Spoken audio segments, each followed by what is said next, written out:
Hello there, I'm Wet Dog, Jason.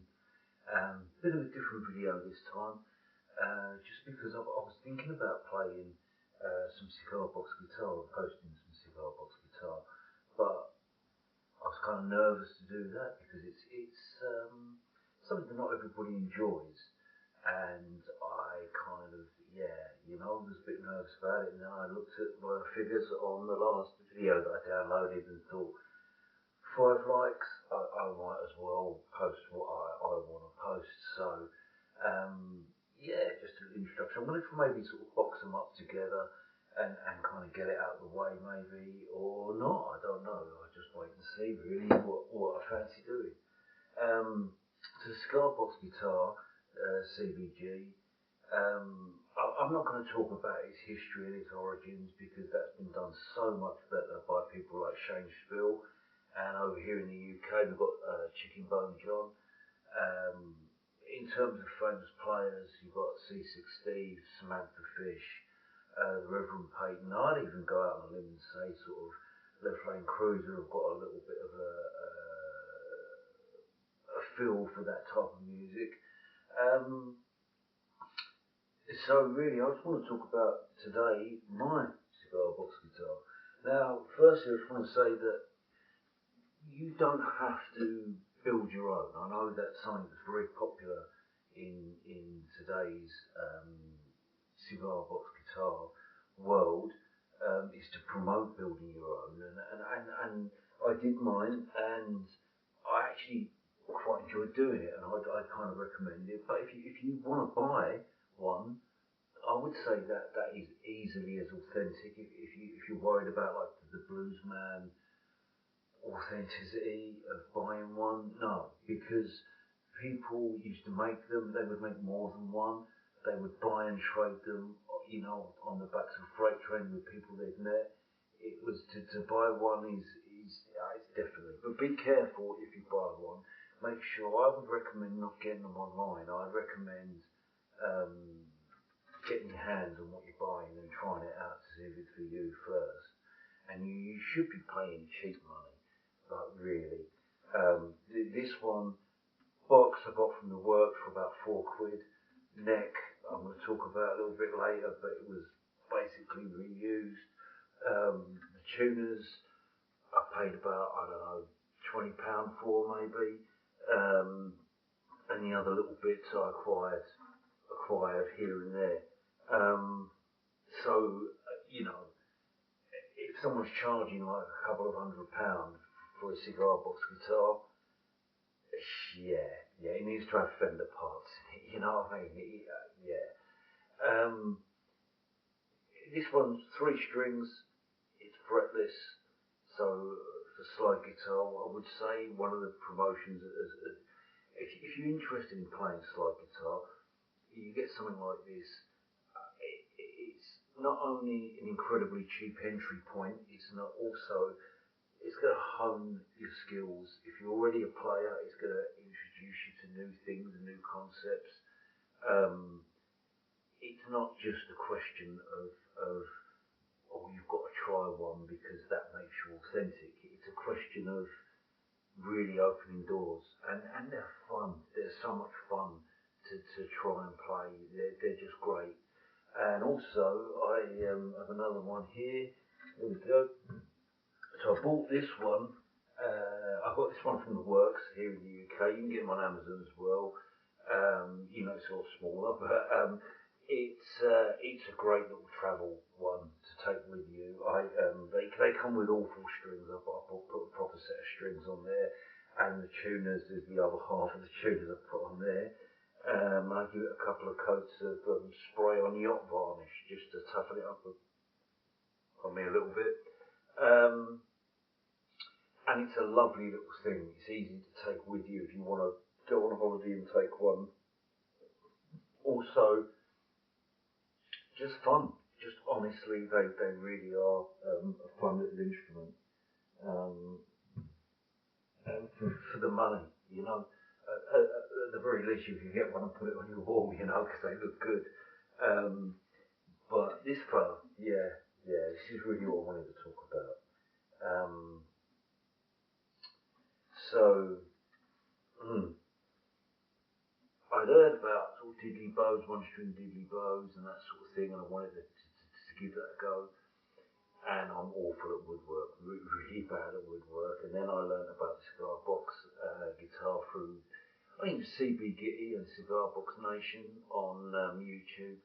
And I was watching them when they used to do their live streams, and it inspired me to give it a go myself. As I said, the body, the box I just got from the works. It was just a craft box, and nowadays I think if I was going to redo it, I would actually try to sink cut a thing and sink it in, and maybe actually have it that much smaller. Just put a different plank of wood over it. As it is, I'm happy. You know, I'm pleased with it and its performance. It's having owned a couple, I wanted to go for something that was solid and sturdy. I suspect this neck's starting to bow and actually pull away. They need tinkering with, they need extra work now and again, but that's cool, that's all kind of part of it.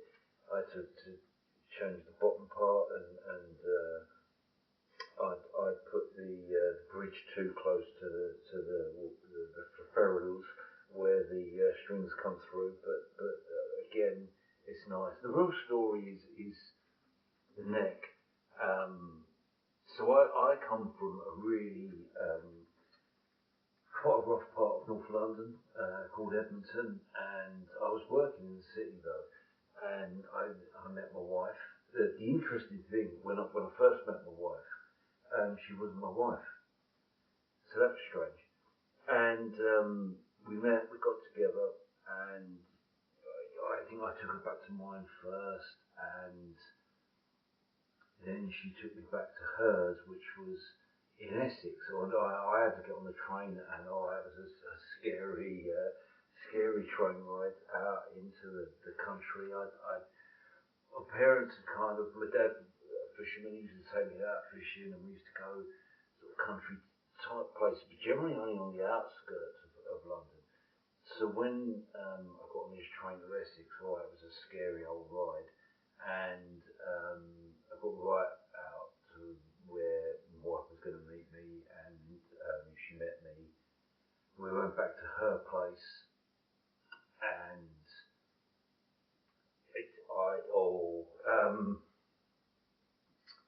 she was renting a cottage that would have been a servant quarters next to a mansion, and out the back where she was renting was just fields, just miles of fields, and I can't remember if it was wheat or corn growing at the time, and we sat down on this little bench, and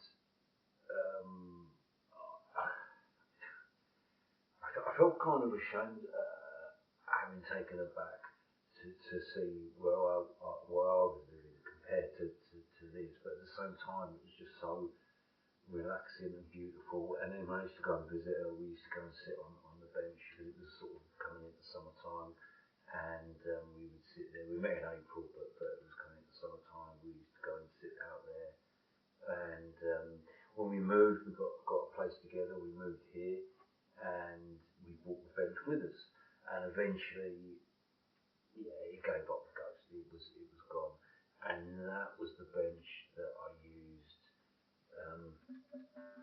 to make this neck with. And I didn't strip down too much of the paint and that, so they still had little flakes on of what it was on, and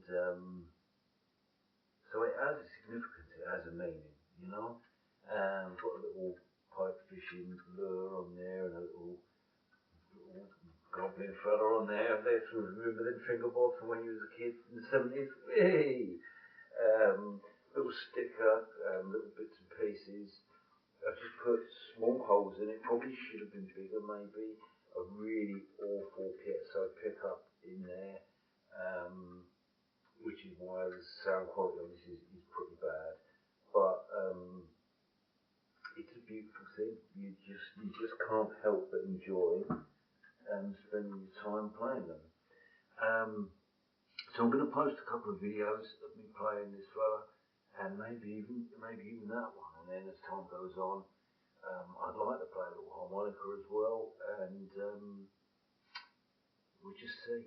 But I'd like to thank you very much for all of your support for week after week. Some of you click on like, and some of you clicked on subscribe, and I really appreciate it.